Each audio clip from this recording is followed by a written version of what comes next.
Good morning, everybody, and welcome to DMS 3000 News Live for Friday, August 4th, 2023. And I am your host, Brandon Martin.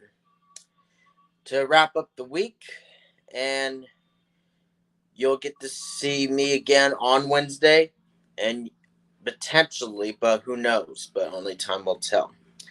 But you'll get to see Jason Canyo this coming Monday and Tuesday, which, speaking of Monday, I'll talk a little bit more about that at the end of the program before we get off the air.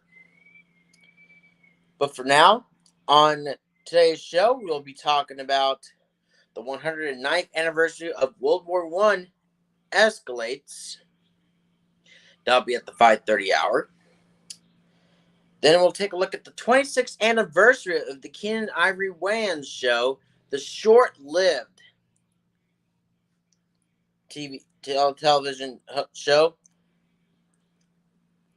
And at the 6:30 hour, we'll wrap up with the 67th anniversary of Elvis Presley releases Hound Dog. For all the oldies goodie stuff. Then we take a look at this is an editorial for the last 15 minutes. Plus, what day is today, along with the headlines, sports, and other important information. And let's go ahead and get started for the headlines for Friday, August 4th, 2023. There we go.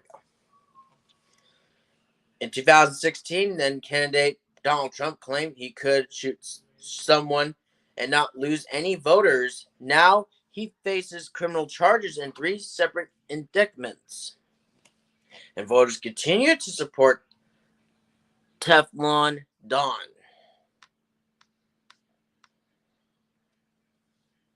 Former President Donald Trump pleads not guilty to 4 felony counts. Forecasters predict the job market stayed strong in July. The Women's World Cup knockout round begins tomorrow. The civil war in Yemen seemed to be cooling off, but its deadly legacy of landmines will be felt for decades. At a prosthetics clinic near the front line, children bear a disproportionate burden. It's the middle of winter in Antarctica when the ocean around the continent freezes. But this year, there's less sea ice than ever recorded. Activists on both sides of Florida's abortion access debate on working towards ballot measures that would enshrine their views in the state constitution. Governor John Bel Edwards, a Democrat, recently said he is against the death penalty. Now a legal effort is racing to get requests for clemency to Edwards before he leaves office. Researchers have compared the DNA of 27 black people who lived at the Catoctin furnace between 1774 and 1850, finding a link between these enslaved Americans and nearly 42,000 living relatives. When the Seafarers Yacht Club of Annapolis was founded in 1959, discrimination at fuel docks around the famous port was common. Today, the club is thriving and giving back to the community. From bears to breakups and a thrice indicted former president, there was lots to talk about this week. Were you paying attention? Fox devoted 300 segments over an 8-month period to a disinformation researcher named Nina Jankowicz, who joined the Biden administration. She says the coverage distorted her work and led her to resign. The medical dangers of heat are real, but people often ignore public heat alerts or don't know how vulnerable they are. A new alert system prompts clinicians to talk about heat with patients. We still continue on the coverage of the FIFA Women's World Cup 2023 soccer tournament in New Zealand and Australia. Dr. G. Marazzo, a professor at the University of Alabama at Birmingham, will lead NIH's Infectious Diseases Institute. Colleagues say she has a wide breadth of knowledge and a joyful demeanor. Kristen Clark of the can't even talk today. Dad blasted. Of the Justice Department said the Mississippi officers caused harm to the entire community who feel that they can't trust the police officers who are supposed to serve them. Tennessee Reps Justin Pearson and Justin Jones advanced Thursday through a special election to fully reclaim their positions. And I'll look at the notification later when I get a chance.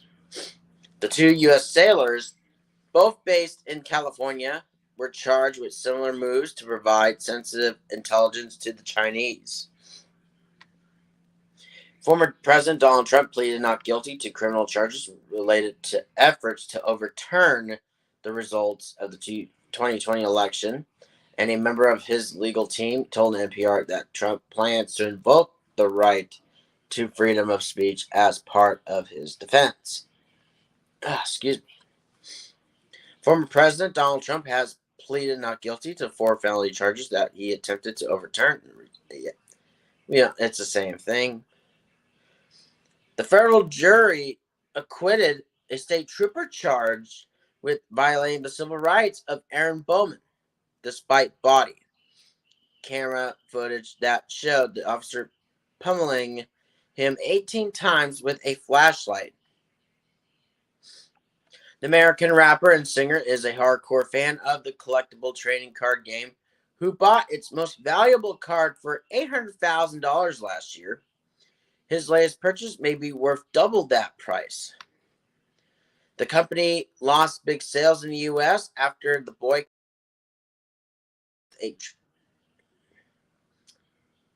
That was kind of weird, but I'll continue to where I was saying before it got cut off.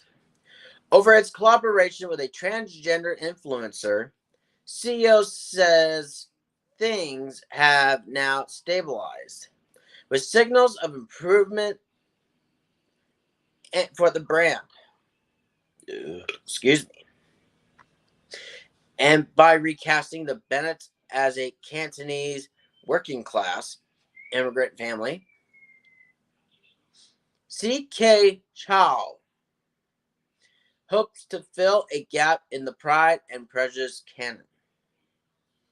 And that's basically it for the headlines for Friday, August the 4th, 2023.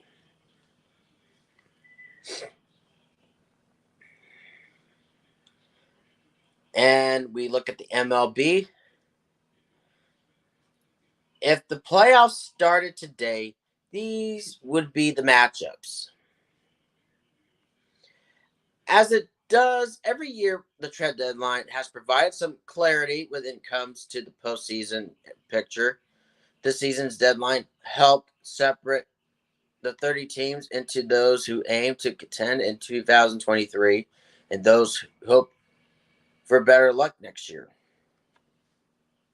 An eventful deadline saw teams like the Angels, Padres, and D-backs announce their intentions to make a playoff push, while the Mets and Cardinals decided to retool for 2024 amid the disappointing seasons. With under 2 months remaining in the regular season, things are shaping up for an entertaining playoff race. It's time to see which teams are on pace to make the playoffs and have a shot at bringing home a World Series trophy. Here's a look at what the postseason would look like if it opened today. All stats are through Thursday's games. We have the American League.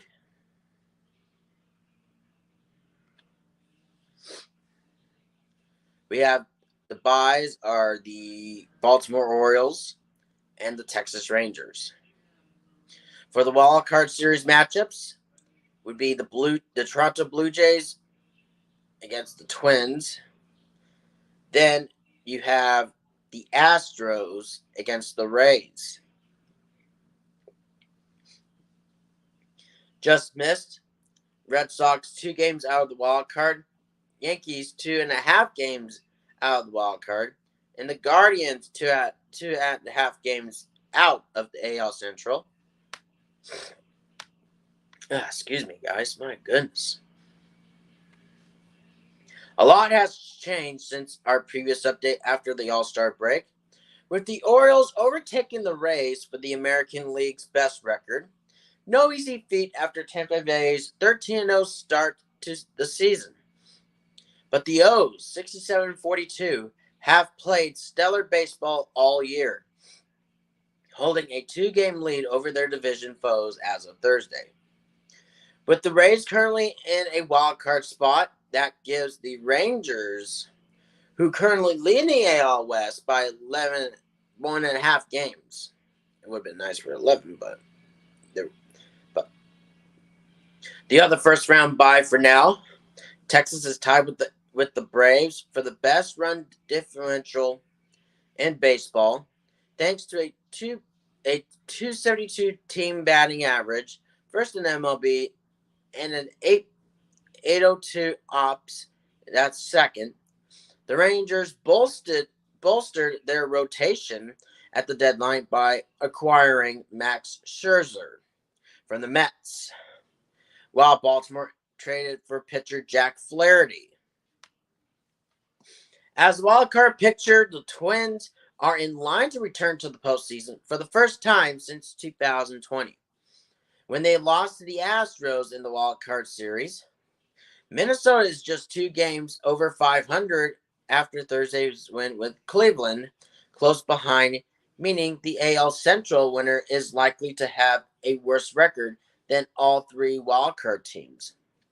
With a historically strong AL East featuring all 5 teams over 500, the defending World Series champions Astros will have to settle for a wild card berth if they can't overtake the Rangers.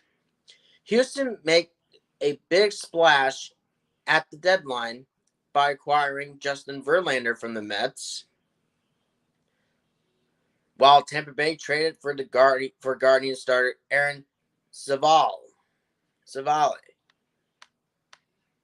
Division series matchups: the Blue Jays or the Twins, or the Blue Jays or Twins at the Rangers. The Astros or the Rays would face the Orioles. As was the case in our last update, no current AL division leader has a cushion of more than 2.5 games, which could make for considerable movement during the stretch run. For now, though, the AL's top seeds should bring some new blood. The Orioles are on pace to win their division for the first time since 2014, while the Rangers should finish with a winning record for the first time since 2016. Astros have, of course, won 2 World Series titles since 2017. No other than 5 teams has won it all since Joe Carter's walk-off homer for the Blue Jays in 1993. For the National League, the byes are the Atlanta Braves and the Los Angeles Dodgers. For the Wild Card Series matchups, The Cincinnati Reds against the Brewers, the Milwaukee Brewers. The Philadelphia Phillies going up against the San Francisco Giants. Just missed will be the Miami Marlins with a half game out of the wild card. The Diamondbacks 1.5 games out of the wild card. The Chicago Cubs 2 games out of the wild card. 2.5 games out of NL Central. Thanks to a historically good offense, the Braves have been baseball's best team by winning percentage in 2023. Through Thursday's games, Atlanta enjoyed a comfortable 11.5 game edge over the second place Phillies. By far the biggest division lead in the majors. Despite questions about their quiet offseason and injuries in their starting rotation, the Dodgers are still on pace to get a bye into the division series, leading the Giants in the NL West. Los Angeles added Lance Lynn, Joe Kelly, Ahmed Rosario, Kike Hernandez, and Ryan Yarbrough in deadline deals, while the Braves added infielder Nicky Lopez and relievers Brad Hand and Pierce Johnson. While the NL's 2 byes appear destined for the winners of the East and West divisions, the Central remains quite competitive. The Reds led the division until Thursday's Brewers win and Cincy's loss to the Cubs, who have won 11 of their past 13 games to rocket up the wild card standings. The Giants and Phillies have played good baseball lately to hold the top 2 wild card spots. But it's anybody's race. Besides the Reds, the Marlins lurk half a game back with the D-backs. Cubs and Padres are all within 5 games of the playoff spot. All those teams made deadline moves and appeared to be going for it, making for a busy playoff picture and engaging wild card race. Division series matchups potentially be the Reds or the Brewers would have to face the Dodgers. The Phillies or the Giants would have to face the Braves.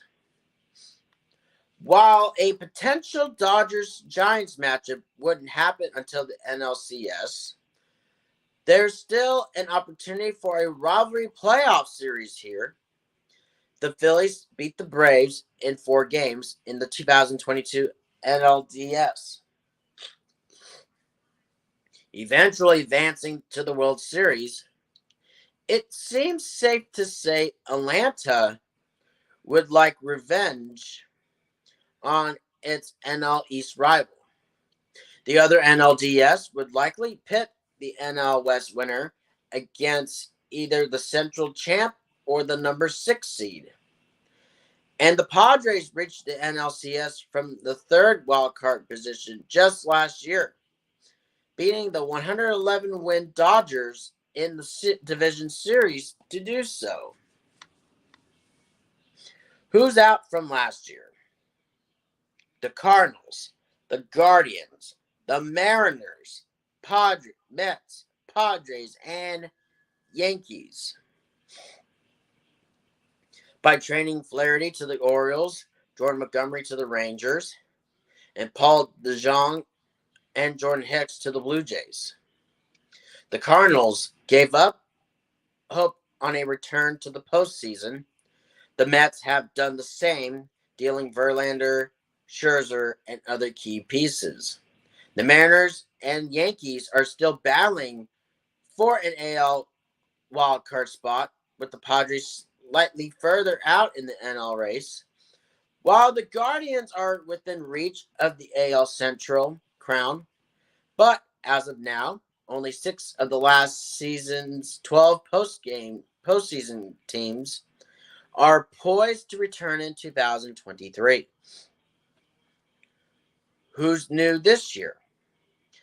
The Brewers, Giants, the Orioles, Rangers, Reds, and Twins.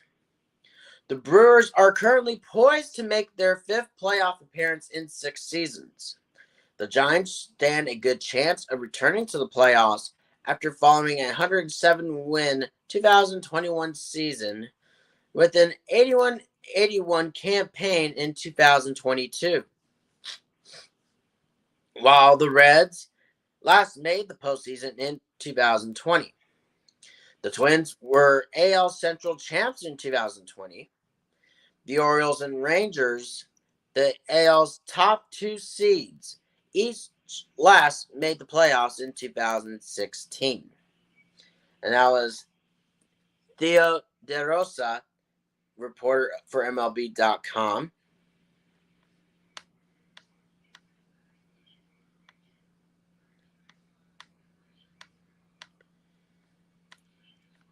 And we'll go ahead and go over the scores that happened from yesterday's games. There we go. We have the Phillies beating the Marlins 4-2. We have the Texas Rangers beating the Chicago White Sox 5-3.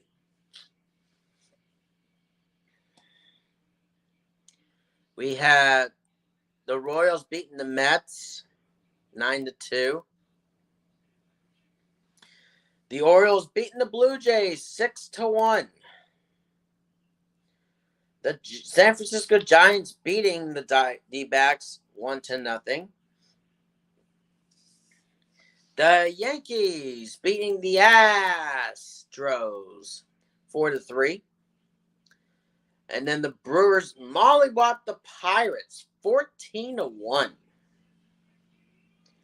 The Twins beating the Cardinals 5-3. The Cubs beating the Reds 5-3. The Mariners beating the Angels 5-3. And the Dodgers beating the Athletics 8-2. With that, let's go ahead and go over the MLB standings. The Baltimore Orioles still hold on to a 2-game lead over the Tampa Bay Rays, along with the Blue Jays in 3rd. The Red Sox 4th, not too far, but actually 2 games behind the Blue Jays. And then finally, lastly, the New York Yankees are a half game behind the Red Sox, their rival. We got the Minnesota Twins leading a 2.5-game lead over the Guardians. Then you got the Detroit Tigers. Then the Chicago White Sox. And then wrapping it up is the Kansas City Royals. For the AL West, we take a look at the Texas Rangers still holding on to a 1.5-game lead over the Astros. The Mariners are 3rd, 4.5 games behind the Astros. The Los Angeles Angels are currently 1.5 game behind the Mariners. And lastly, the Oakland Athletics. We take a look at the National League. The Atlanta Braves, as mentioned, 11.5-game lead over the Philadelphia Phillies. Then the Marlins are in 3rd, just 1.5 game behind the Phillies. The New York Mets in 4th, and then the Nationals are in last. The NL Central, the Milwaukee Brewers are a half-game lead over the Reds. It's a really tight race in the Central. Then you got the Chicago Cubs, 2.5, which is 2 games behind the Reds. The Pirates 4th, and the Cardinals in last. The NL West, finally, we'll take a look. The Los Angeles Dodgers having a 2.5-game lead over the San Francisco Giants. Then the Arizona Diamondbacks are in 3rd, 4 games behind the Giants. The Padres in 4th, 2.5 games behind the Diamondbacks, and the Colorado Rockies are in last. We look at the wild cards place right now. The Rays and Astros will be the top 2 teams in the wild card. And then you got Toronto Blue Jays. The Red Sox lost that game. Yankees and Mariners won their game. They're tied not too far behind the Red Sox, just a half game behind, and still 2.5 games behind the Blue Jays. Then you got the Angels, then the Guardians, the Tigers, White Sox, Royals, and the Athletics. Look at the National League. The Giants and the Phillies will be having those 2 spots, along with the Reds. Then you got the Miami Marlins are not too far behind, just a half game behind the Reds. Then the Diamondbacks, just a game behind the Marlins. The Cubs are 2 games behind the Reds, but just a half game behind the Diamondbacks. Padres, along with the Mets, the Pirates, Cardinals, Nationals, and the Rockies. And that's basically it for the wild card standings. And it is right now 5:27. Let's go ahead and take our first commercial break. When we do come back, we will go over the what day is today. And after that, we will go over the 109th anniversary of World War I escalates. And we'll do both of those things right after this. Its name of origin is Theobrahma, food of the gods, but we know it as chocolate. This may be the first time you've seen natural chocolate, and this may be the first time you've really tasted it. Breyers all-natural ice cream. Nothing artificial, just fresh milk, real cream, pure sugar. So that true chocolate taste really comes through. Breyers ice cream. It's like tasting chocolate for the first time.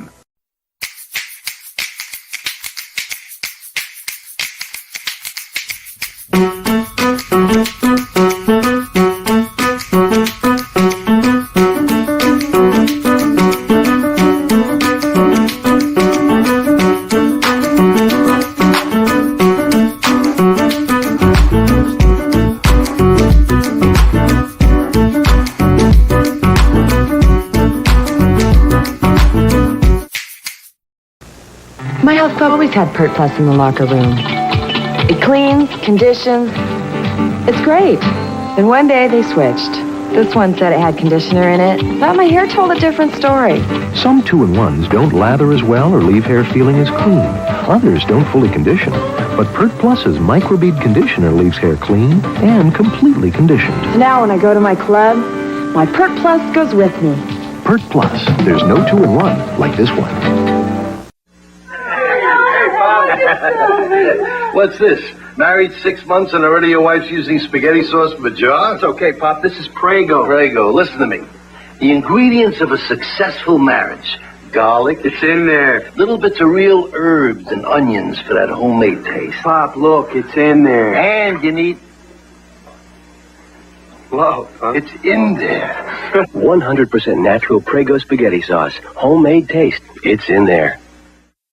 Enjoy extra sugar-free gum. You get extra flavor, extra fun, in extra sugar-free gum. Extra, the only leading sugar-free gum with NutraSweet, gives you extra refreshing flavor that lasts an extra, extra, extra long time. Extra flavor for that extra long play.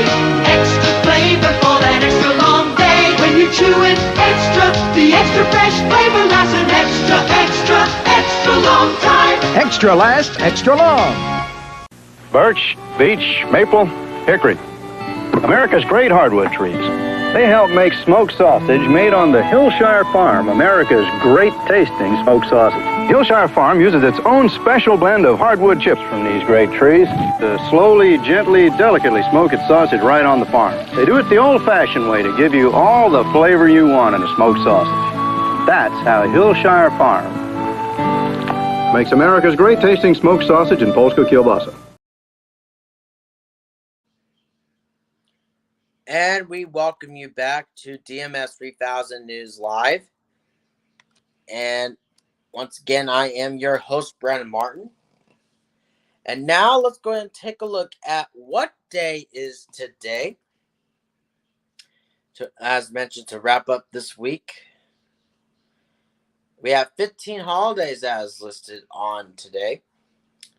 We first take a look at International Beer Day. Raise a glass to one of the oldest man-made beverages. Everyone will love this one and love to eat this. The National Chocolate Chip Cookie Day. Yummy, yummy in the tummy. We love our cookies, and this Triple C confection holds a special place in our hearts. Assistance Dog Day. Celebrate man's best friend because it's Assistance Dog Day here at National today. Braham Pie Day.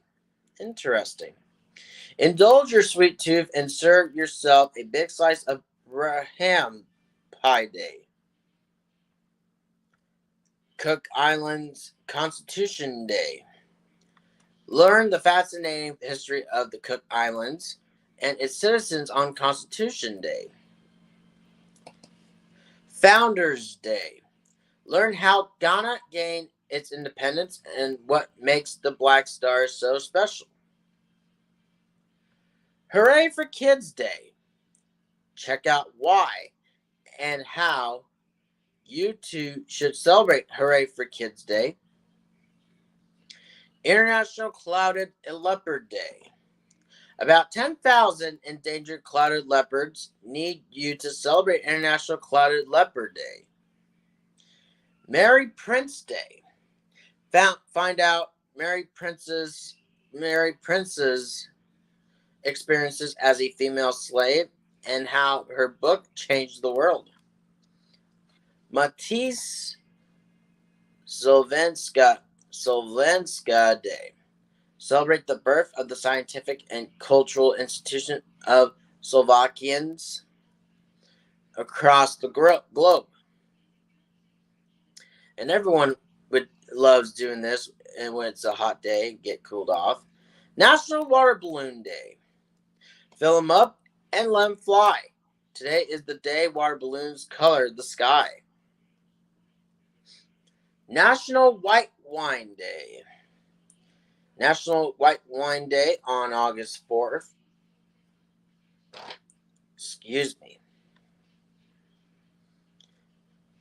Is the perfect opportunity to enjoy a glass of this very versatile drink. White wines make the great aperitifs before a meal, a suitable companion to fish or white meat dishes, and a great accompaniment to dessert. White wine is generally considered to be lighter and more refreshing than red wine, and is the preferred alcoholic beverage for millions of people throughout the world. So whether it is a Chardonnay or a Sauvignon Blanc, National Wine Day is here, and it's time to relax and treat yourself to a crisp little tipple.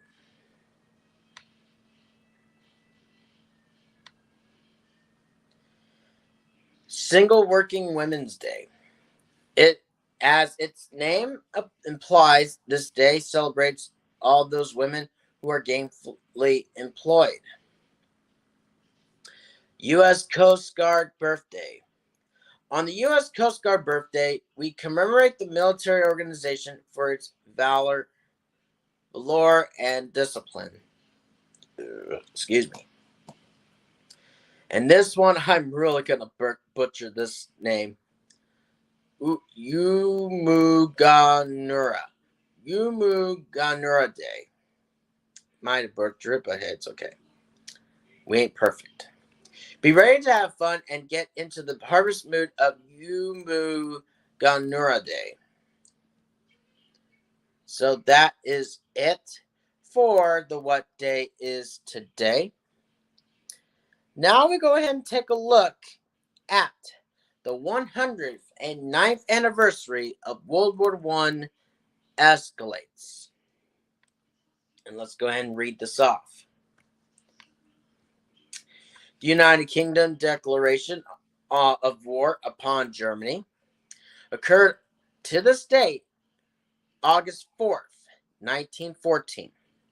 The declaration was a result of German refusal to remove troops from neutral Belgium. In 1839, the United Kingdom of Great Britain and Ireland, France, and Prussia had signed the Treaty of London, which guaranteed Belgium's sovereignty. However, the actual reasoning had at least as much to do with the British fright that lack of their help leading to a possible defeat of France could lead to German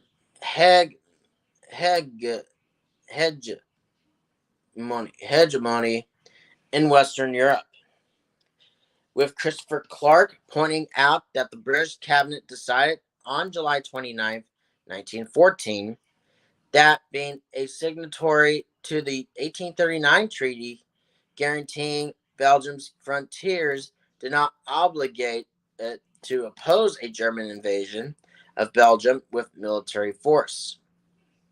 According to Isabel V. Hull, Annika Mumba correctly sums up the correct historiography.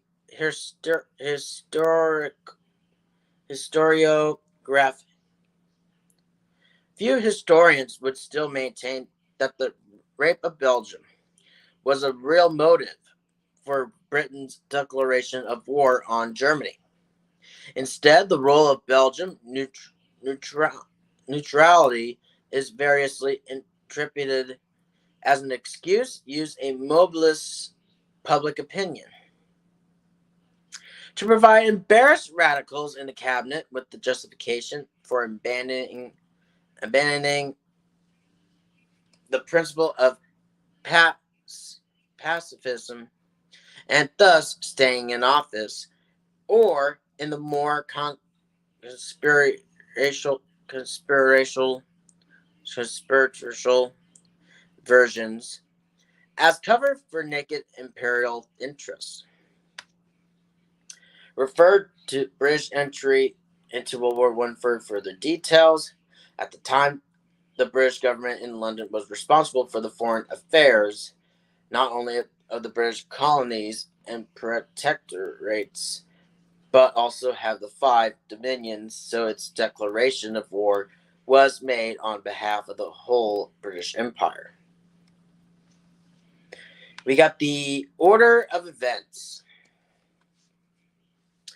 On August 3rd, 1914, Sir Edward Grey, the Foreign Secretary, announced to the House of Commons information he had received from the Belgian legation in London.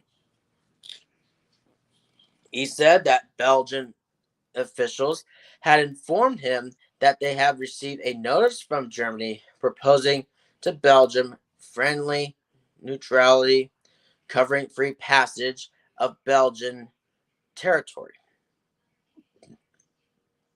and promising maintenance of independence of the kingdom and possessions at the conclusion of peace, and threatening, in case of refusal, to treat Belgium as an enemy. A time limit of 12 hours was fixed for the reply. Grey then informed the House Belgium had informed him they would enter into no argument with Germany. On August 4th, 1914, H.H. Asquith, the Prime Minister, made the following statement in the House of Commons. The King of the Belgians had made an appeal to His Majesty the King for diplomatic intervention on behalf of Belgium.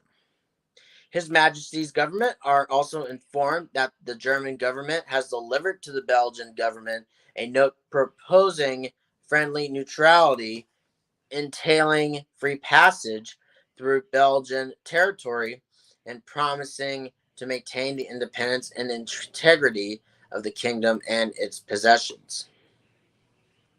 At the conclusion of peace, threatening in case of refusal to treat Belgium as an enemy. An answer was requested within 12 hours. We also understand that Belgium has categorically refused this as a flagrant violation of the law of nations. His Majesty's government are bound to protest against this violation of a treaty to which Germany is a party in common with themselves, and must request an assurance that the demand made upon Belgium may not be proceeded with, and that her neutrality will be respected by Germany. You should ask for an immediate reply. On August 5th, 1914, Asquith told the House of Commons, saying this: our ambassador at Berlin received his passports at 7 o'clock last evening. And since 11 o'clock last night, a state of war has existed between Germany and ourselves. We have received from our minister at Brussels the following telegram. I have just received from Minister for Foreign Affairs, this is the Belgian Minister for Foreign Affairs, a note of which the following is a literal translation. Belgian government regret to have to inform His Majesty's government that this morning armed forces of Germany penetrated into Belgian territory in violation of engagements assumed by treaty. During the same meeting, the House of Commons voted to approve a credit of £100 million, which is equivalent in 2019, 300 million pounds in 2019 for the war effort. Winston Churchill later wrote, it was 11 o'clock at night, 12 by German time, when the ultimatum expired. The windows of the Admiralty were thrown wide open into the warm air, night air. Under the roof from which Nelson had received his orders were gathered a small group of admirals and captains and a cluster of clerks, pencil in hand, waiting along the mall from the direction of the palace. The sound of an immense concourse singing God Save the King floated in. On this deep wave there broke the chimes of Big Ben, and as the first stroke of the hour boomed out, a rustle of movement swept across the room. The war telegram, which meant commerce hostilities against Germany, was flashed to the ships and establishments under the white ensign all over the world. I walk across the Horse Guards parade to the cabinet room and reported to the Prime Minister and the ministers who were assembled there that the deed was done. On the morning of August 5th, Louis Harcourt, Secretary of State for the Colonies, chaired a subcommittee of the Committee of Imperial Defense, which recommended the cabinet to send expeditions to capture most of the Germans' overseas colonies, German East Africa, German Southwest Africa, Togoland, and Cameroon, and to invite Australia to seize German New Guinea and Yap, and for New Zealand to send an expedition to capture Samoa and Nauru. And that is basically it regarding to the 109th anniversary of the World War I escalates. And we'll go ahead and take another commercial break. It is 5:45 right now. When we come back, we will go over the 26th anniversary of the Keenen Ivory Wayans show. That was short-lived back in 97. And we'll talk a little bit more about that right after this. At the river mouth, the bears catch only the tastiest, most tender salmon. Which is exactly what we at John West want.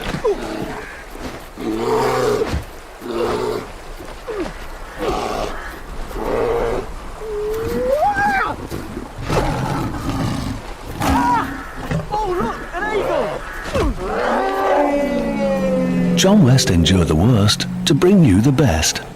Hello, ladies. Look at your man. Now back to me. Now back at your man. Now back to me.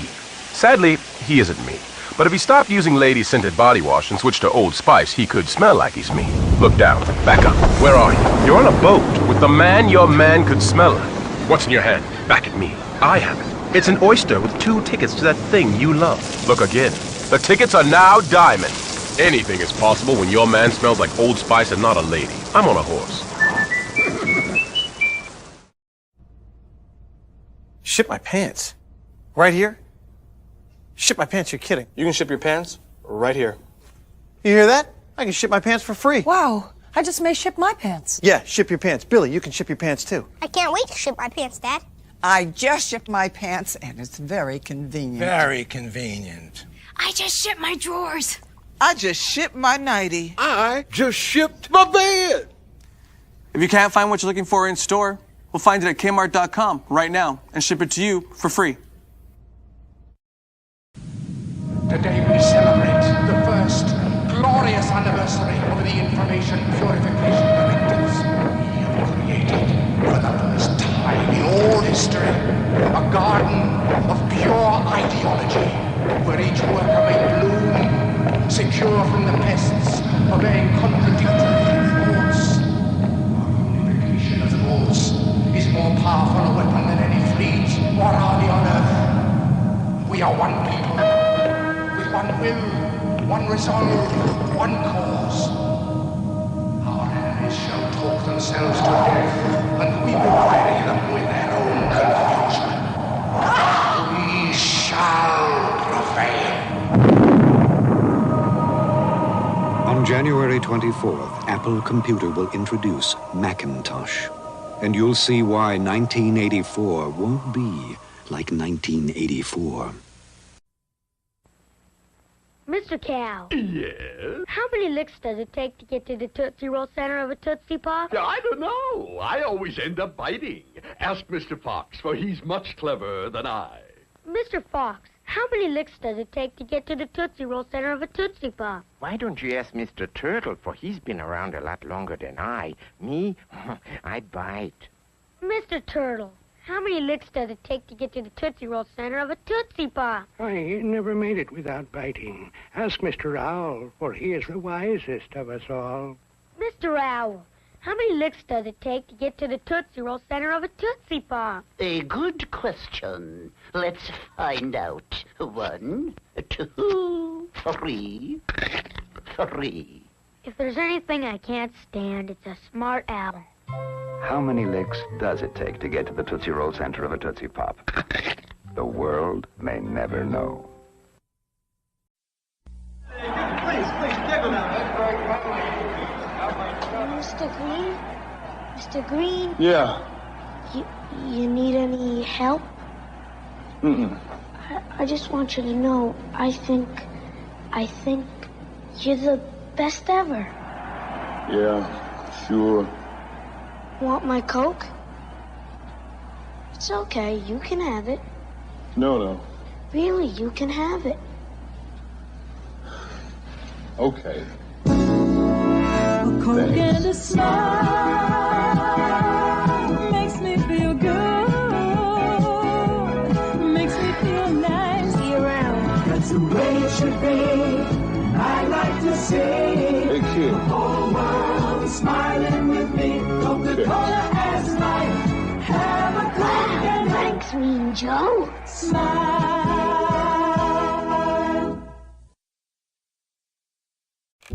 Ow! So you think Santa will like these red and green M&Ms? I don't know. I never met the guy. He does exist! They do exist. Santa?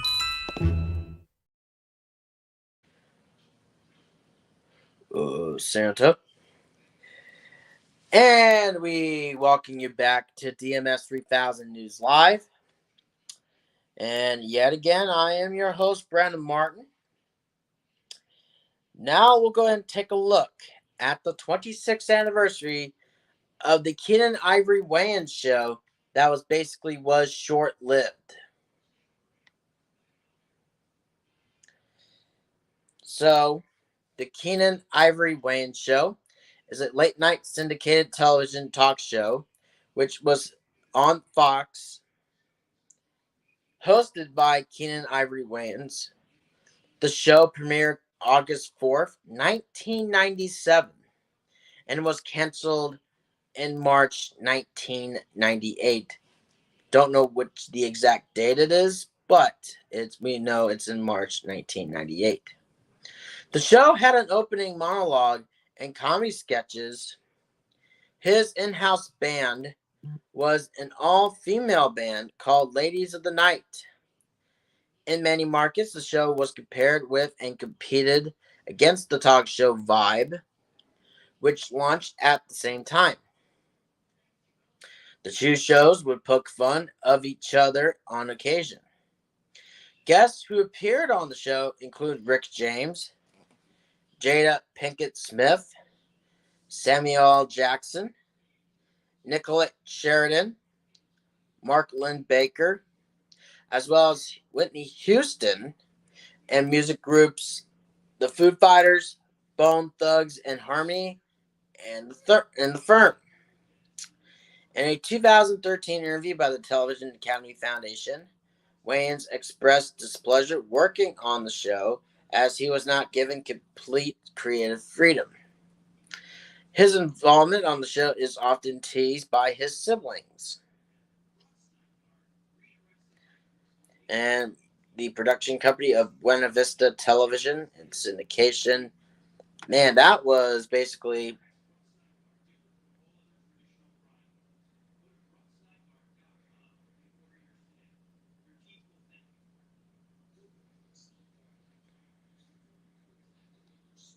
at least 7 months.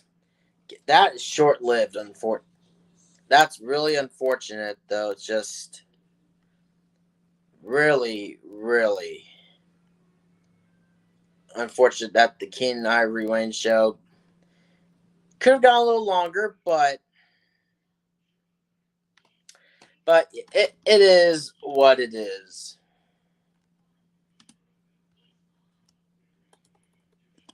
And see if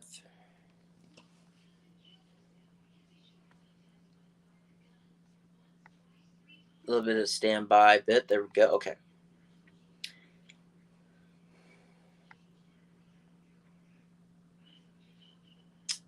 Basically, it was 16 episodes. Keenen Ivory Wayans was the host. Then the announcer was Angelique Perrin, drummer Shawnee Rex, Leah Martinez, Charisma Carpenter, Takea, Crystal Kama, Eric Bivens Bush, Carmen Electra, along with Jesse Jackson, Carrie Strug, Leah Remy was a guest, Michael J. White, Gary Coleman, Jeremy London, Leah Rachon, Dave Grohl, Scott LaRose, and Stacey Arnell.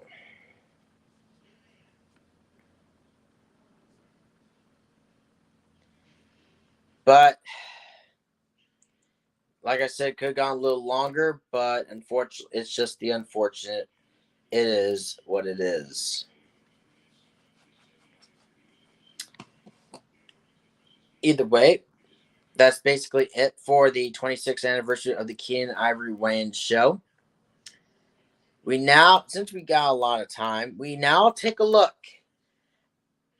at the 67th anniversary of Elvis Presley releases Hound Dog. And you're going to ask,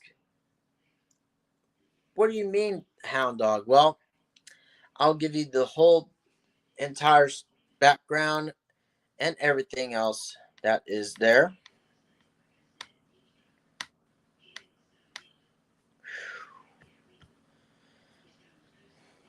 All right. Hound Dog is a 12-bar blues song written by Jerry Leiber and Mike Stoller. Recorded originally by Big Mama Thornton on August 13th, 1952 in Los Angeles, and released by Peacock Records in late February 1953. Hound Dog was Thornton's only hit record, selling over 500 copies, spending 14 weeks in the R&B charts, including 7 weeks at number 1. Thornton's recording of Hound Dog is listed as one of the Rock and Roll Hall of Fame's 500 songs that shaped rock and roll, ranked at 318 in the 2021 iteration of Rolling Stone's 500 Greatest Songs of All Time, and was inducted into the Grammy Hall of Fame in February 2013.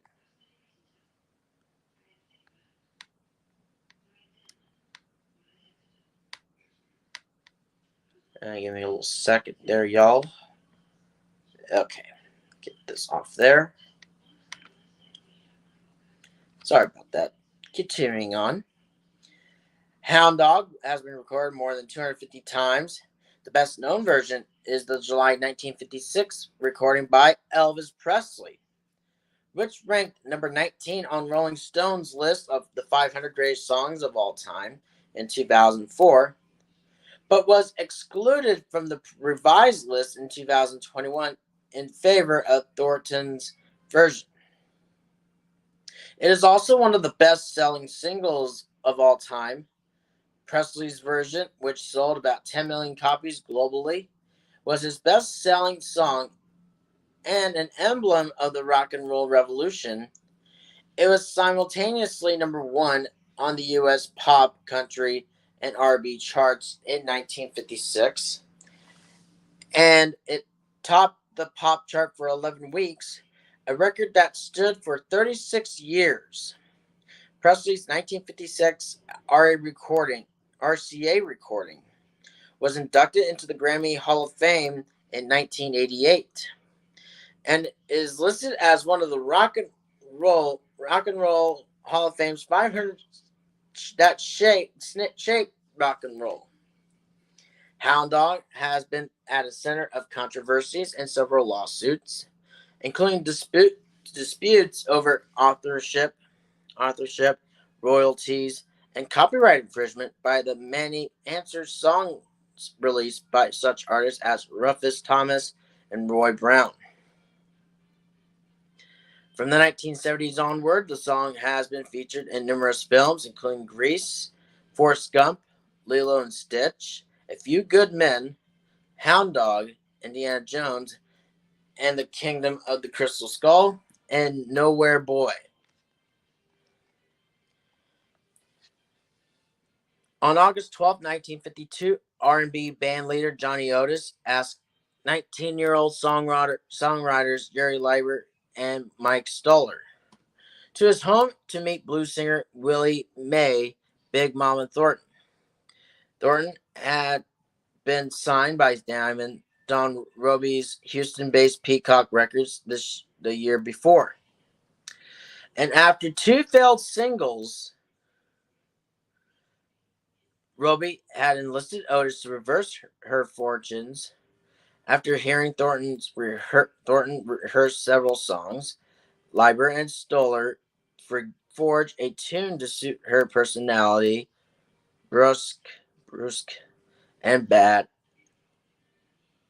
In an interview in Rolling Stone in April 1990, Stoller said she was a wonderful blues singer with a great moaning style, but it was as much her appearance as her blues style that influenced the writing of Hound Dog and the idea that we wanted her to growl it. Leiber recalled, "We saw Big Mama, and she knocked me cold. She looked like the biggest, baddest, saltiest chick you would ever see. And she was me, a lady bear. As I used to call him, she must have been 350 pounds. And she had all these scars all over her face, conveying words which could not be sung. But how to do it without actually saying it, and how to do it telling a story. I couldn't just have a song full of expletives."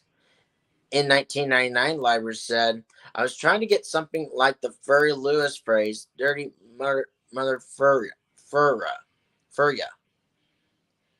I was looking for something closer to that, but I couldn't find it. Because everything I went for was too coarse and would not have been playable on the air. Using a black slang expression, referring to a man who sought a woman to take care of him, the song's opening line, 'You ain't nothing but a hound dog,' was an euphemism," said Leiber. "The song, A Southern Blues Lament, is the tale of the woman throwing a gigolo out of her house and of her life." And puts the song title there is, "You ain't nothing but a hound dog, quit snooping around my door. You can't wag your tail, but I ain't gonna feed you no more." The song was written for a woman to sing, in which she berates her selfish, exploitative man, and in it she expresses a woman's rejection of a man, the metaphorical dog in the title.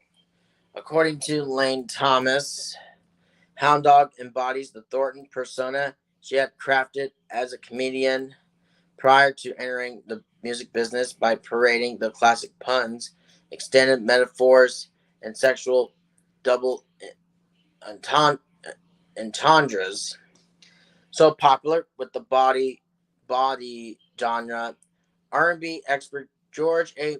McGoonglan concurs, calling it a biting and scathing satire in the double entendre genre of 1950s rhythm and blues. Leiber and Stoller wrote the song Hound Dog in 12 to 15 minutes, with Leiber scribbling the lyrics in pencil on ordinary paper and without music notation in the car on the way to Stoller's apartment. Said Leiber, "Hound Dog took like 12 minutes. That's not a complicated piece of work, but the rhyme scheme was difficult. Also, the metric structure of the music was not easy." According to Leiber, as soon as they reached the parking lot in Stoller's 1937 Plymouth, "I was beating out a rhythm we called the bunk dance on the roof of the car. We got to Johnny Otis's house and Mike went right to the piano, didn't even bother to sit down. He had a cigarette in his mouth that was burning his left eye, and he started to play the song." Leiber and Stoller, along with Johnny Otis, also wrote a different version to the Hound Dog song structure on behalf of Big Mama Thornton, recorded an alternative lyric entitled Tomcat. Thornton's recording of Hound Dog is credited with helping to spur the evolution of black R&B into rock music. Brandeis University professor Stephen J. Whitefield In his 2001 book, In Search of American Jewish Culture, regards Hound Dog as a marker of the success of race mixing in music a year before the desegregation of public schools was mandated. Excuse me again, my word. In Brown versus Board of Education, Leiber regarded the original recording by the 350-pound blues belter Big Mama Thornton as his favorite version, while Stoller said, "If I had to name my favorite recordings, I say they are Big Mama Thornton's Hound Dog and Peggy Lee's Is That All There Is." In 1992, Leiber and Stoller recalled that during the rehearsal, Thornton sang the song as a ballad. Leiber said that this was not the way they planned and sang it for her, with Stoller on piano. As an example of the concept, Thornton agreed to try their recommendation. According to Maureen Mahon, a music professor at New York University, Thornton's version is as important beginning of rock and roll, especially in its use of the guitar as the key instrument. Thornton recorded Hound Dog at Radio Recorders Annex in Los Angeles on August 13th, 1952. The day after its composition, it subsequently became her biggest hit. According to Hound Dog, the Leiber and Stoller autobiography, Thornton's Hound Dog was the first record that Leiber and Stoller produced themselves, taking over the band from band leader Johnny Otis, said Stoller. "We were worried because the drummer wasn't getting the feel that Johnny had created in rehearsal." "Johnny," Jerry said, "can't you play drums on the record? No one can nail that groove like you." "Who's going to run the session?" he asked. "Silence. You two," he asked. "The kids are going to run a recording session." "Sure," I said. "The kids wrote it. Let the kids do it." Johnny smiled and said, "Why not?" Otis played drums on the recording, replacing Ladard Kansas City Bell. As Otis was still signed exclusively to Federal Records, a subsidiary of Sid Nathan's King Records, as Kansas City Bill, or perhaps Mercury Records at this time. Otis used the pseudonym. Yeah, I'm not going to pronounce that word. Word. Kansas City Bill on this record. Therefore, Otis, Louisiana blues guitarist Pete "Guitar" Lewis, and Puerto Rican bass player Mario De La Garde are listed as Kansas City Bill and Orchestra on the Peacock record labels. During the rehearsal, Leiber objected to Thornton's vocal approach, as she was crooning the lyrics rather than belting them out. Although intimidated by her size and facial scarring, Leiber protested, to which Thornton responded with an icy glare and told him, "White boy, don't you be telling me how to sing the blues." After this exchange, Leiber sang the song himself to demonstrate how they wanted it done. After that, according to Stoller's later recollection, Thornton understood the body style they were looking for. Speaking to music writer Ralph J. Gleason, Thornton recalled that she added a few interjections of her own, played around with the rhythm, and had the band bark and howl like hound dogs at the end of the song. "I started to sing the words and join in some of my own. All that talking and hollering, that's my own." Thornton interacts constantly in a call and response fashion during a 1-minute long guitar solo by Lewis. These verbal interjections, sometimes called blues talk, are common in blues music. Years later, Thornton helped launch a controversy over Hound Dog, claiming to have written it. When questioned further on the matter, Thornton explained that while the song had been composed by Leiber and Stoller, she had transformed it. They gave me the words, but I changed it around and did it my way. In his book, Race, Rock, and Elvis, Michael T. Bertrand says that Thornton's explanation ingeniously stresses artist interpretation as the sole yardstick with which to measure authenticity. Thornton recorded 2 takes of the song, and the second take was released. Habanera and mambo elements can be found in this recording. Puerto Rican bass player Mario De La Garde is credited with adding a jazz-based rhythm influenced by African American music cultures.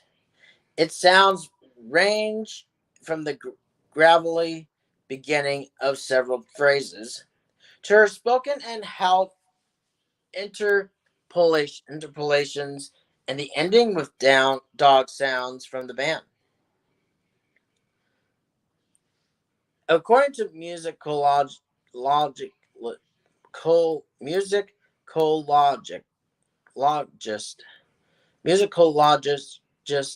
Robert Fink, Thornton's delivery has flexible phrasing, making use of micro-inflections and syncopatations. Each has a vocal accent which is never repeated. According to Maureen Mahon, Thornton's Hound Dog differed from most of the rhythm and blues records of the era in its spare arrangement. There are none of the honking saxophone solos or pounding piano flourishes. And crud. There it is. Oh, crud. Where was I? Okay, there it is. I found it.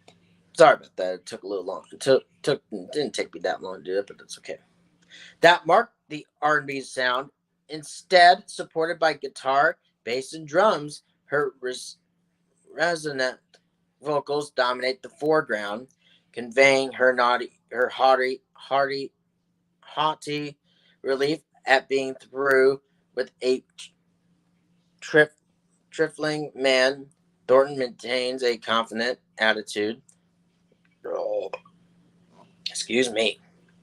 Bringing the blues tradition of outspoken women into the R&B context and helping to set the style for rock and roll by putting sexuality and play with gender expectations in the foreground. On September 9th, 1952, the copyright application for Hound Dog was lodged. On the application, the words and music are attributed to Thornton and recording exclusive Don Robey, with the copyright claimants listed as Murphy L. Robey. Why did I say J? But a bit nice, but hey. And sorry about that, guys. Good Lord. And Willie Mae Thornton. It was renewed subsequently on May 13, 1980, with the same details. In late February 1953, Hound Dog was released by Peacock, with the song credited erroneously on the label to Leiber Stoller. Otis Thornton recalled later that she learned her record was in circulation while she was on her way to a performance with the Johnny Otis Orchestra during this tour in Dayton, Ohio. I was going to the theater and I just turned the radio on in the car, and the man said, "Here's a record that's going nationwide, Hound Dog by Willie Mae Thornton." I said, "That's me. I hadn't heard the record in so long, so when we get to the theater, they was blasting it. You could hear it from the theater, from the loudspeaker. They were just playing Hound Dog all over the theater. So I goes up in the operating room. I say, "Do you mind playing that again?" 'Cause I hadn't heard the record in so long, I forgot the words myself. So I stood there while he was playing it, listening to it. So that evening, I sang it on the show, and everybody went for it. Hound Dog just took off like a jet. On March 7, 1953, Hound Dog was advertised in Billboard and reviewed positively on March 14, 1953, as a new record to watch, described as a wild and exciting Mumba blues with infectious backing that rocks all the way. According to Johnny Ace biographer James M. Salem, the rawness of the sound combined with the overt sexuality of the lyric made Hound Dog an immediate smash hit in urban Black America from late March to the middle of July 1953. Hound Dog takes off immediately and looks like a national hit record. Rufus Thomas quickly records an answer song called Bearcat on debuting in the chart on Sun 181. Thornton's record is such a big seller that Peacock Records has 3 new pressing plants running full-time to try and keep up with demand. Debuting in the charts on March 28, 1953, it spent 14 weeks on the Billboard Rhythm and Blues charts, 7 of them at number 1. By April 30th, 1953, Cashbox magazine listed the song as the nation's top-selling blues record, and it topped the charts in New York, Chicago, New Orleans, San Francisco, Newark, Memphis, Dallas, Cincinnati, St. Louis, and Los Angeles. By midsummer, it's obvious that Hound Dog will be the biggest seller in the history of Peacock Records. The song was named as the best rhythm and blues song of 1953 by Cashbox magazine and was ranked number 3 on Billboard's best-selling rhythm and blues chart for 1953. Excuse me. Don Roby estimated that Thornton's version of Hound Dog sold between 500,000 and 750,000 copies and would have sold more had its sales but not been diluted by an abundance of cover versions and answer songs. The success of Hound Dog secured Peacock Records' place as a major independent label. However, despite its success, neither the composers nor artists were compensated well for their efforts. According to Stoller, Big Mama's Hound Dog went to number 1, sold 1 million copies, and did nothing for our bank statements. We were getting screwed. After suing Roby, we were given an advance check for $1,200, said Stoller, but the check bounced.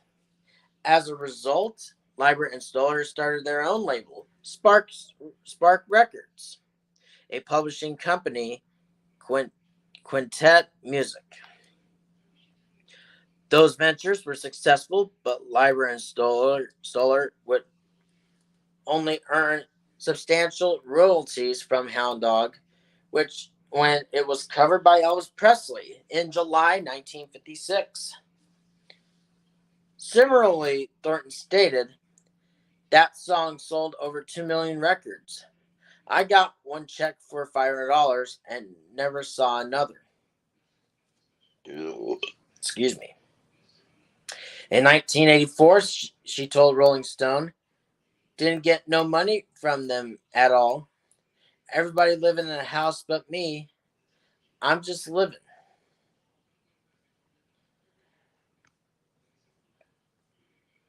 Okay.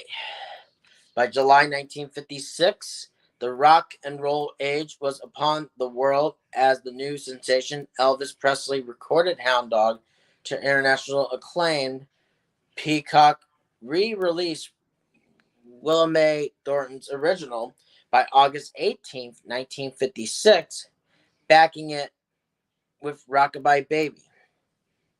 But it failed to chart in Australia and New Zealand. Prestige Records released the same record on license in 1956.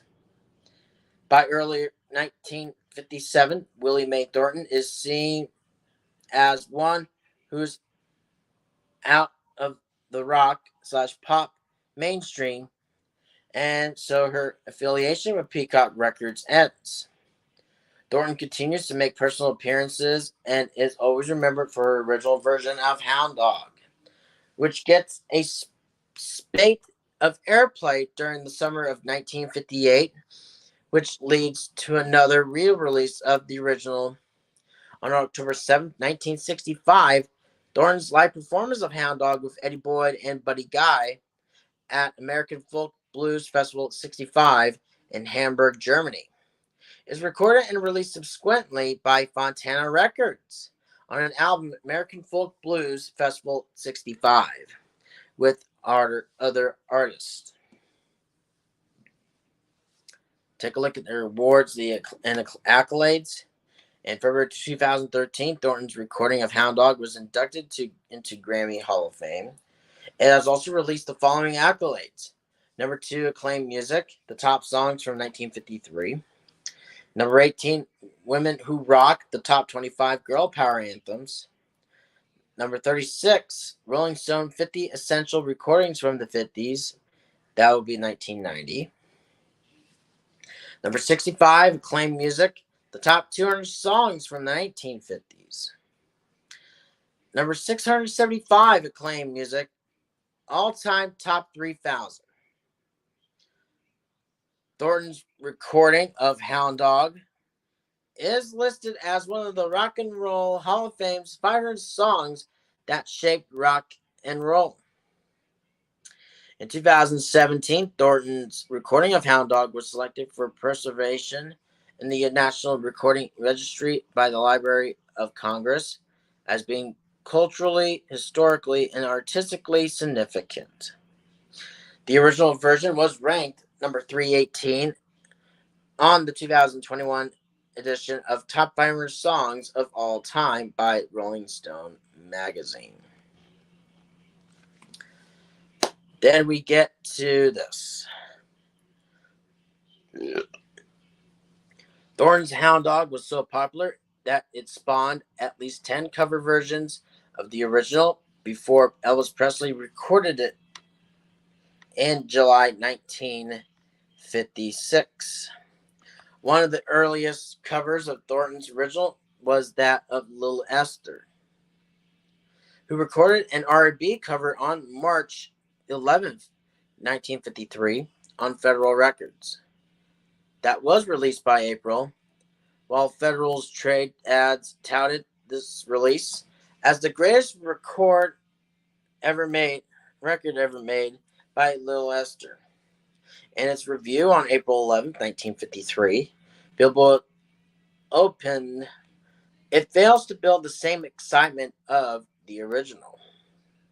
Within a month of the release of Thornton's Hound Dog, the following 6 country cover versions of the song, all credited erroneously to Leiber and Stoller, Otis, were released on several different labels by white artists. I mean, that's basically it with everything. We'll go over just some quick things. Answers and parodies, Bearcat, other answer records. Then you got rip-offs. Then you get into Freddie Bell and the Bell Boys versions. Elvis Presley version. The Response, television performances, recording, release and reception, later notable performances, along with awards and accolades, responses, other cover versions.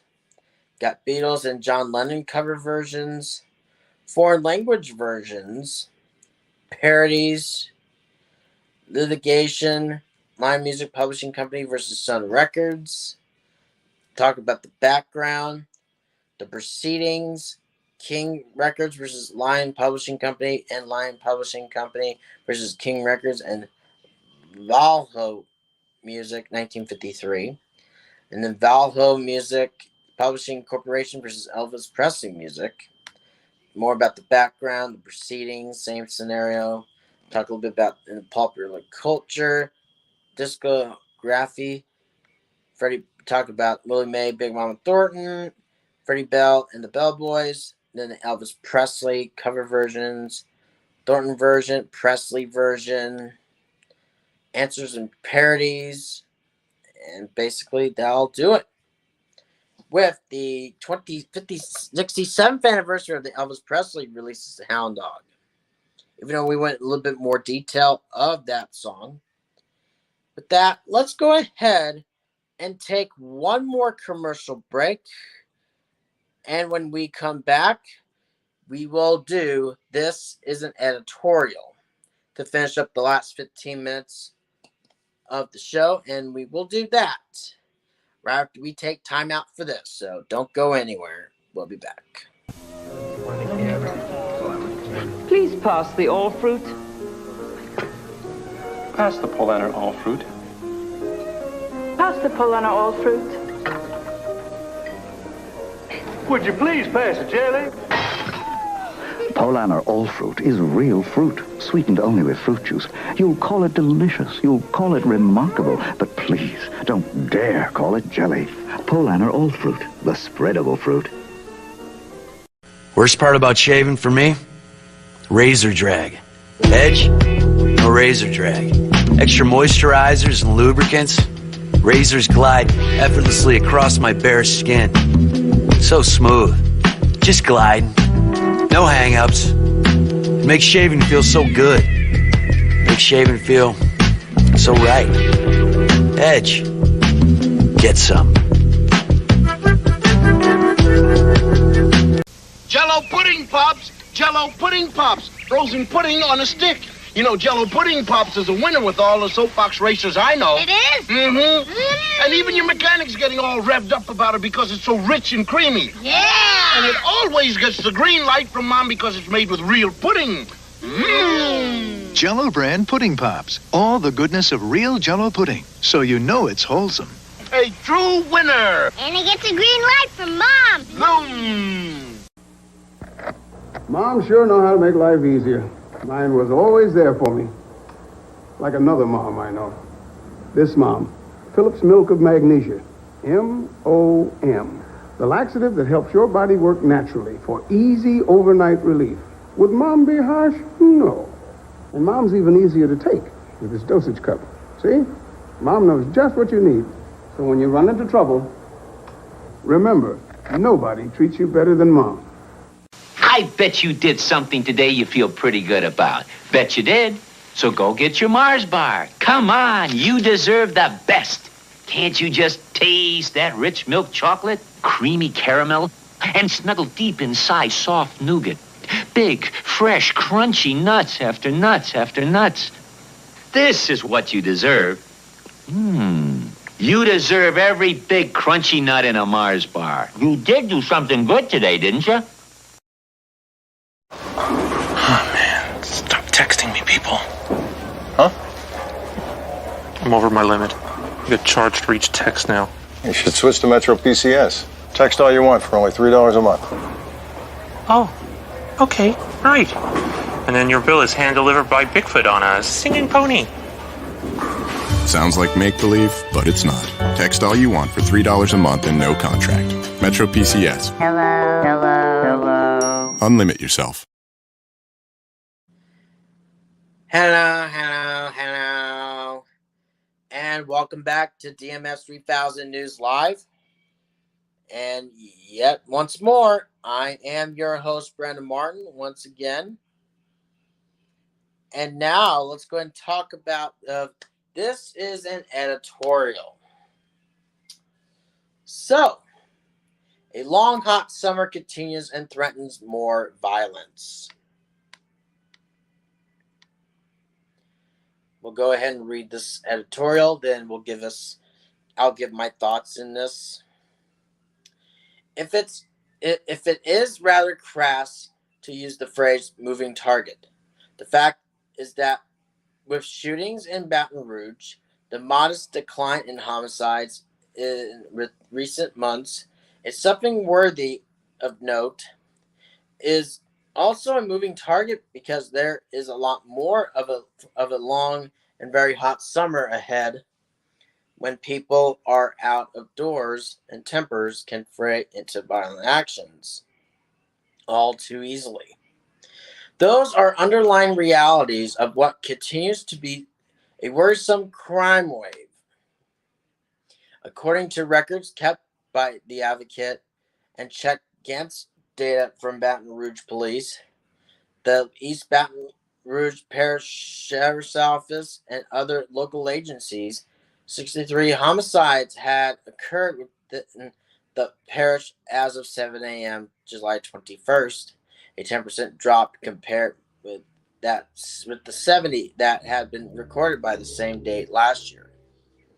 The decline is notably less, however, than a 36% decline in the first quarter that city and law enforcement leaders celebrated just a few months ago.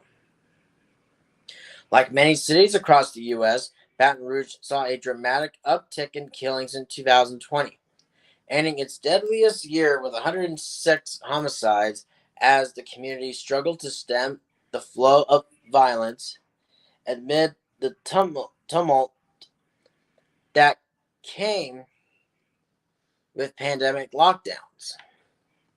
The upward trend continued in 2021, which shattered 2020's record with 149 homicides. In 2022, the trend finally started to reverse as the city parish ended the year with 114 killings, its lowest number since 2019. In the summer months last year, Baton Rouge actually saw a decrease in shootings, which city officials credited to a series of community initiatives and partnerships. Those efforts will continue as part of Mayor President Sharon Weston Broom's anti-violent initiative. It helps when officers can meet informally with adults and youth on street. Contacts like that are vital to helping BRPD identify shooters and the increasingly common killings of young black men in our community. The good work at BRPD officers is vital. Of course, we're also seeing community partners aiding deterrence by investing the anti-crime cameras across the city. And there has been action in the state capitol. A bill proposed by District Attorney Hilar Moore III cracks down on devices known as Glock switches, which turn pistols into machine guns. After the deadly gadgets began popping up with increased frequently in local investigations.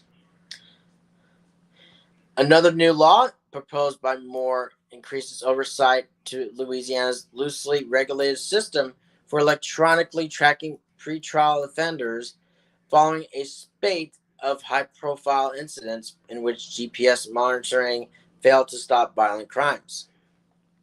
But as Chief Murphy Paul has said many times, BRPD often arrests people over and over again, and parish prison has many inmates awaiting trial in a sclerotic criminal justice system. And the temperatures outside continue to rise, and too many of our young people remain moving targets. Well, since we're still in summer, and the killings and all that, though, even though it's based in Baton Rouge, Louisiana, not just Baton Rouge, Louisiana, or Louisiana itself, it's actually everywhere. With the violence and all that crap, basically from the worst year 2020 along with 2021, then 2022. It's just getting real crazy that I just don't know why in the God's creation would be killing people left and right in the first place. It's just so crazy in the world right now. They are doing this. And unless they still continue to have that, they're still going to have more shootings in the upcoming months, or maybe or even the year after. So, and the police officers better step up their game, because they don't, they're going to get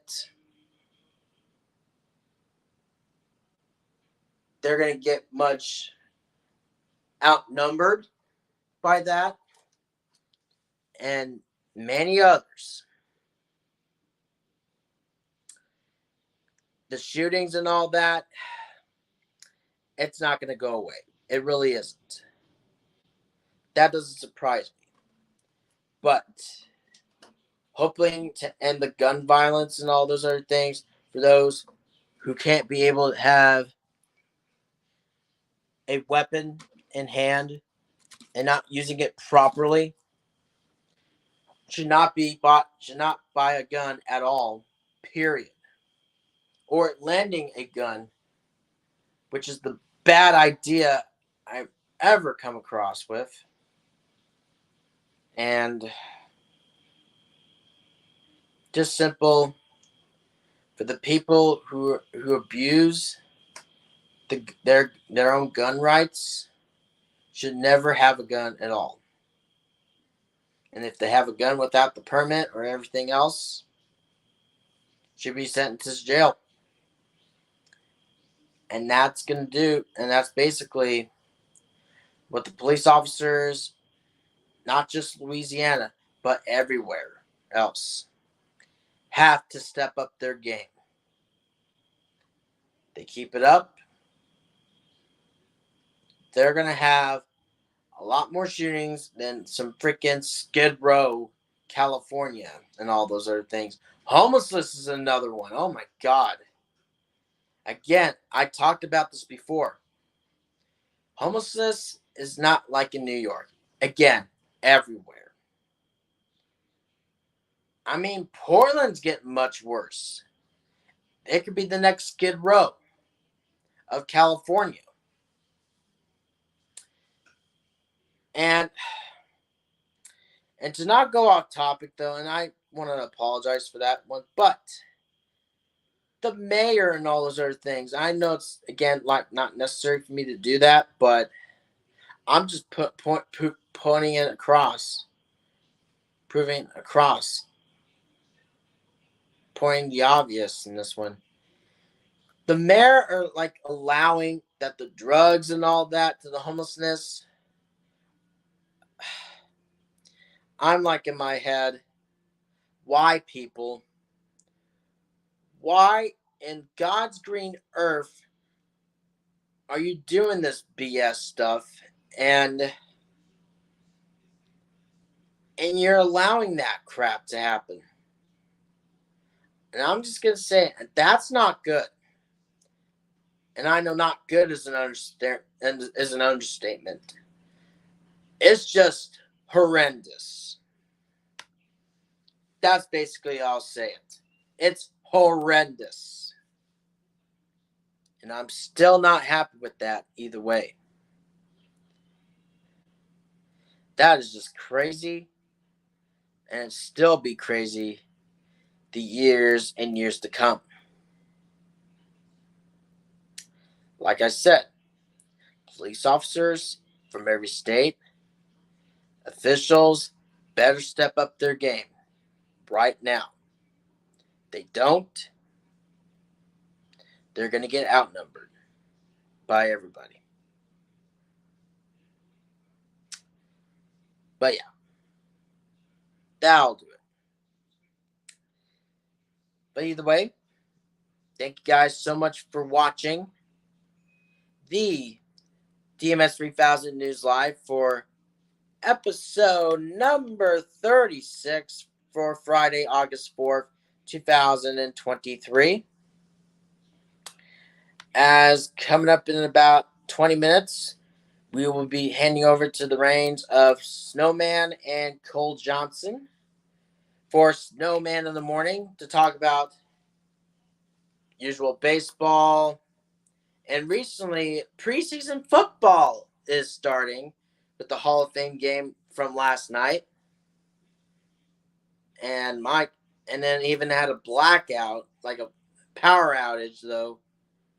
I mean, my word. To start off preseason, though. My gosh. That's just crazy. But, and with that, and if you like this, please go to give this a thumbs up. And please like this video, leave a comment. And if you're brand new to the David 3000 Network, make sure to subscribe. And also don't forget to tap that notification bell under the David 3000 Network on your YouTube app so you'll never miss an upload or a live stream. And with that, potentially I may be there for Wednesday, but depending on the work schedule, because I'll be working at noon and have to be there for that, I'm going to not be able to do one on Wednesday. However, I will be making it up on Thursday. That'll be the plan. So basically, I know it does pain me to do that, but no DMS 3000 News Live on Wednesday.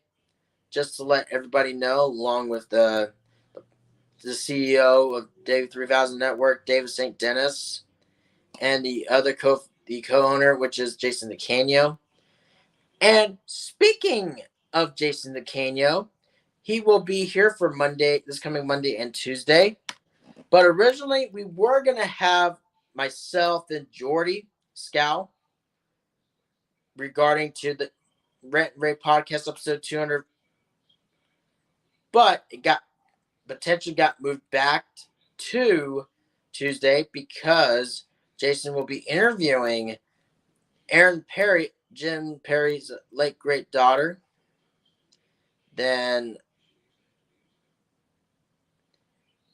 And potentially, and I'm just going to talk a little bit more about to Jordy in the DM if he wants to get up for this. And yeah.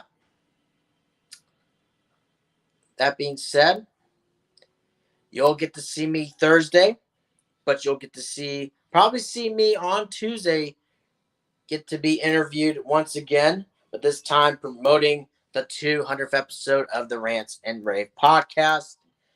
And with that being said, you guys have a great weekend, everybody. And you'll get to see me on Thursday, and you'll get to see Jason DeCanio this coming Monday and Tuesday and be part of it. So with that, have a great weekend, everybody, and have a great rest of your morning. So, bye-bye, everybody.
Don't forget to subscribe to the Democracy Network for great more content like this one.